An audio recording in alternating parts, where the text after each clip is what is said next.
ఎవరినైనా ఊహించుకోవచ్చు, ఎవరినైనా అడగలేకపోవచ్చు. నువ్వు కూడా అదే చేస్తున్నావురా. ఎదురుగా నేనున్నా కూడా ఏం చేయలేకపోతున్నావు. అరే ఎదురుగా నేనుండగా భూత్ బొమ్మలు ఎందుకురా నీకు? మేడం మేడం మేడం సారు తెలుసు మేడం, సారు చెప్పారు కదా.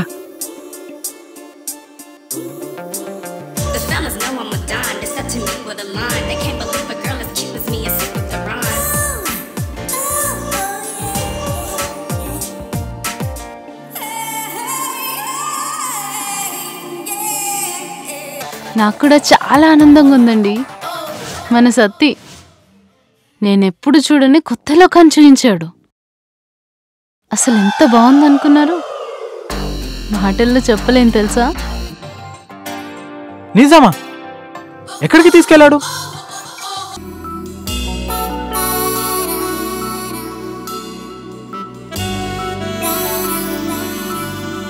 మా పిల్లలు బడికెళ్ళిపోతారుగా పగలు, అప్పుడు నేను మా ఆయన ఫుల్గా ఎంజాయ్ చేస్తామమ్మా.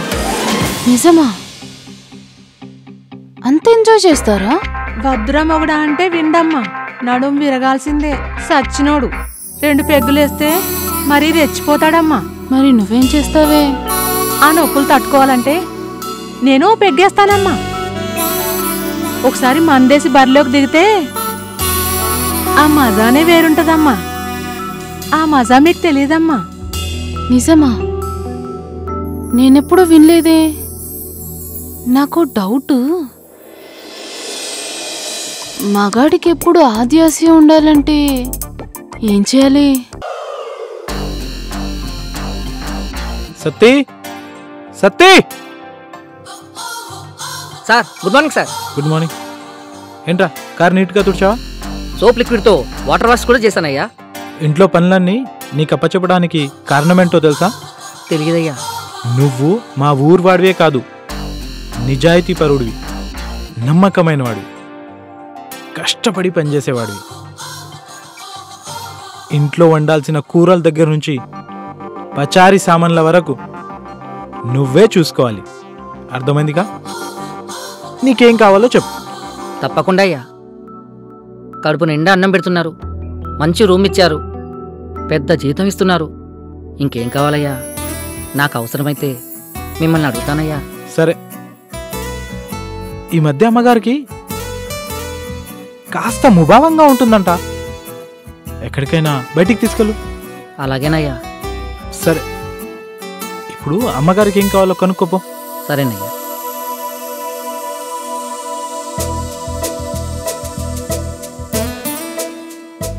అమ్మగారు, అమ్మగారు, ఎంతసేపు టీవీనే చూస్తారా అమ్మా? మరి సెల్ ఫోన్లో బూతు బొమ్మలు చూడమంటావా? అయ్య బాబు, బూత్ బొమ్మలు ఏంటమ్మా? అదే రోజు నువ్వు చూసేవి. చచ్చా, నేనా?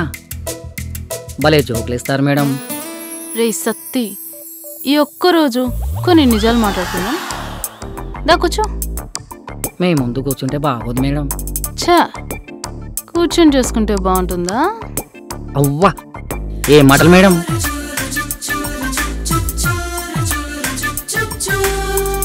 ఇది చూడొకసారి. అయ్యే బాబోయ్,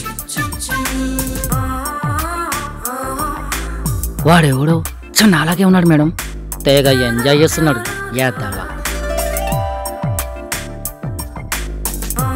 ఆ విధవ నువ్వే, తీసింది నేనే. తమరు కళ్ళు మూసుకొని లీనమైపోయి ఆ పని చేస్తున్నప్పుడు తీశాను. మీ సార్కి ఇంకా పంపలేదు. పంపాలా వద్దా ఇంకా డిసైడ్ చేసుకోలేదు. మీ కాలు పట్టుకుంటాను మేడం, నా పొట్ట కొట్టద్దు మేడం, ప్లీజ్ మేడం. ఈ విషయం ఎవరు చెప్పొద్దు మేడం, మీ కాలు పట్టుకుంటాను. చెప్పను కానీ నిజం చెప్పరా. అది చూసిన తర్వాత నీకు ఏమనిపిస్తుంది? ఎవరినైనా పిలిపించుకోవాలని అనిపిస్తుంది మేడం. మరి ఎవరైనా పిలిపించుకోవచ్చు కదరా. మేడం, పిలిస్తే కొడతారని ఎవరిని పిలవలేదు మేడం. అప్పుడప్పుడు అలా చేసుకుంటాను మేడం. సత్తి, నీకో కథ చెప్పాలి. నీలాంటి పశువుల కాపరి ఊర్లో ఒకడు ఉండేవాడు. ఆన్ని నన్నే అనుకోమంటారా? సరే, నువ్వే అనుకుందాం. సరే మేడం. నువ్వు ఒకసారి ఊరికి చాలా దూరంగా పచ్చి మైదానంలో పశువుల్ని తీసుకెళ్ళి ప్రశాంతంగా ఒక చెట్టు కింద పడుకున్నావు. ఎవరైనా వచ్చారా మేడం? వచ్చారు. ఆకాశంలో వెళ్తున్న 3 అందమైన దేవకన్యలు దిగి వచ్చి నీకేమైనా సహాయం కావాలా అని అడిగారు. ఆ సిచ్యువేషన్లో నువ్వు ఉంటే ఏం చేస్తావురా? మేడం, ఆ దేవకన్యల్ని అప్పుడప్పుడు వచ్చి నాతో మాట్లాడి వెళ్ళమంటాను మేడం. ఫు యదవ అని ఆ దేవకన్యలు మాయమయ్యారు. నేను అన్న దాంట్లో తప్పేముంది మేడం? హలో, ఎవరినైనా ఊహించుకోవచ్చు, ఎవరినైనా అడగలేకపోవచ్చు. నువ్వు కూడా అదే చేస్తున్నావురా. ఎదురుగా నేనున్నా కూడా ఏం చేయలేకపోతున్నావు. అరే, ఎదురుగా నేనుండగా భూత్ బొమ్మలు ఎందుకురా నీకు? మేడం మేడం మేడం సారు తెలుసు మేడం. సారు చెప్పరు కదా.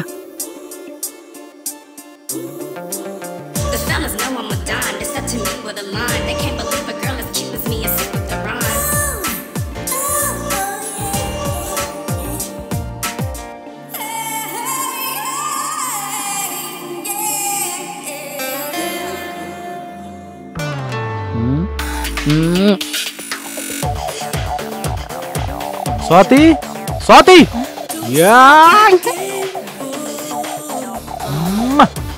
మన కంపెనీ 100 crores టర్నోవర్ దాటేసింది. దీనన్నిటికీ కారణం నువ్వే. ఈరోజు నీకేం కావాలన్నా అడుగు. ఏం కావాలో అడుగు. ఏం కావాలో చెప్పు. నాకు కూడా చాలా ఆనందంగా ఉందండి. మన సత్తి నేనెప్పుడు చూడని కొత్త లోకాన్ని చూయించాడు. అసలు ఎంత బాగుందనుకున్నారు? మాటల్లో చెప్పలేం తెలుసా. నిజమా? ఎక్కడికి తీసుకెళ్ళాడు? సరే, నువ్వు హ్యాపీ కదా? త్వరగా రెడీ జ్యువెలరీ షాప్కి వెళ్దాం. నీకు నచ్చిన నగలు కొనుక్కుందు గాని పద. ఇప్పుడు ఇవన్నీ ఎందుకండి? మరి నా తృప్తి కోసం మరో పని చేయాలి. మన సత్తిగాడికి శాలరీ పెంచండి, వాడికి కావలసినవన్నీ సమకూర్చండి. నేను అదే చెప్దాం అనుకున్నా. షూర్గా వాడికి శాలరీ డబుల్ చేస్తాను.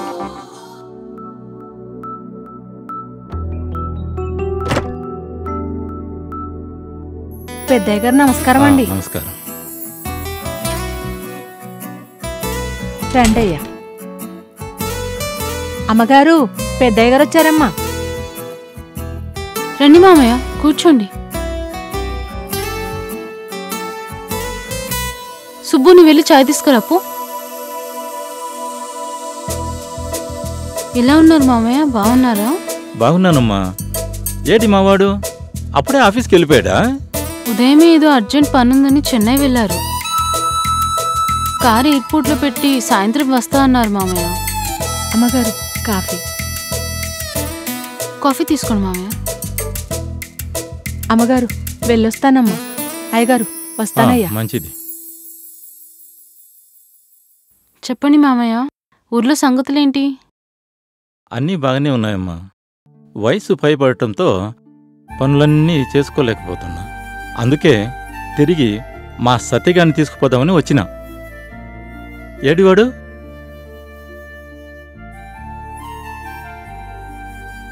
పెద్దయ్య గారు దండలయ్యా. ఎరా సతీ, ఎలా ఉన్నావు? అంతా బానే ఉన్నానయ్యా.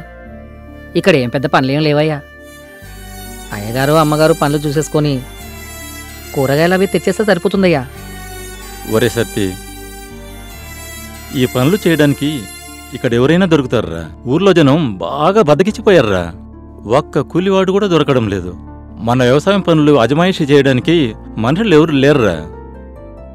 నువ్వు నాతో పాటు సాయంత్రం ట్రైన్కి బయలుదేరు. ఇంత సడన్గా అంటే కష్టం మామయ్య. ఏం పర్వాలేదమ్మా. ఇలాంటి తోట పనులు, కూరగాయల పనులు చేయటానికి చాలా మంది దొరుకుతారు. అవసరమైతే మా ఊర్లో రామయ్య ఉన్నాడు, వాణ్ణి పంపిస్తాలే. జర్నీ చేసి అలసిపోయాను, కొంచెం రెస్ట్ తీసుకుంటాను.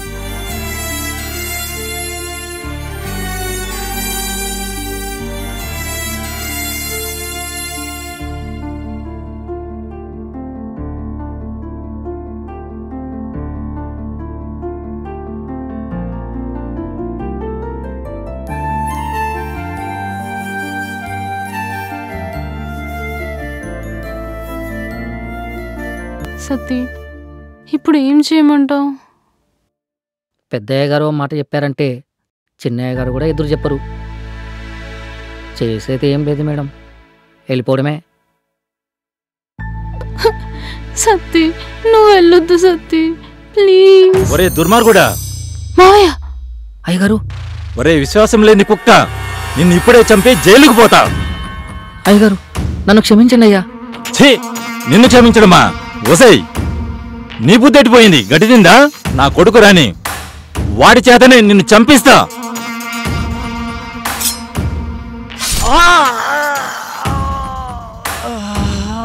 అమ్మగారు, పెద్దయ్య గారు చంపేశారా? రేయ్, నువ్వు బతికుంటే నా బండారం బయటపడుతుంది. రేయ్! మీరు వ్యాపారాల్లో పడి సంసారం చేయడం మానేశారు. ఎంతసేపు business business business, money money money. Palace లాంటి ఇల్లు, ఖరీదైన కార్లు, బ్యాంక్ బ్యాలెన్స్లు, ఇదేనా జీవితం అంటే? No no no. చూడు శ్రీకాంత్, నీ స్టేటస్ కోసం ఆమెను నువ్వు పెళ్లి చేస్తున్నావు కానీ ఆమెను ఎప్పుడైనా సాటిస్ఫై చేసావా? కాస్త అయినా టైం కేటాయించావా? No no no. నీ లైఫ్లో వైఫ్ ఉండాలనుకున్నావే కానీ ఆమె లైఫ్లో కూడా నువ్వు ఉండాలి. అప్పుడే ఇద్దరూ సేఫ్. లేకపోతే ఇదిగో ఇలాగే జరుగుతుంది. ఏమ్మా, ఎందుకు ఏడుస్తున్నావు? ఇలా జరుగుద్దని నీకు తెలీదా? ఎస్కేప్ అవుదాం అనుకున్నావా? సిఐడి విక్రమ్ ఇక్కడ.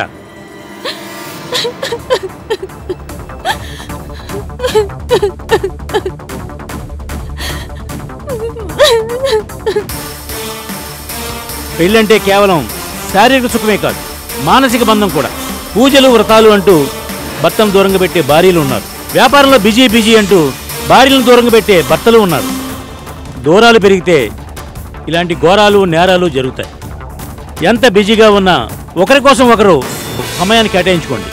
లేకపోతే ఇదిగో ఇలాగే జరుగుతూ ఉంటాయి.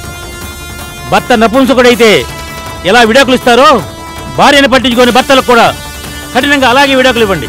మళ్ళీ పెళ్లి చేసుకోండి. అంతేగాని ఇలా అక్రమ సంబంధాలు పెట్టుకుంటే అవి హత్యలకు, ఆత్మహత్యలకు కారణాలవుతాయి. తస్మాత్ జాగ్రత్త, బీ కేర్ఫుల్. పోలీసుల కళ్ళు ఎప్పుడూ మీ మీదే ఉంటాయి.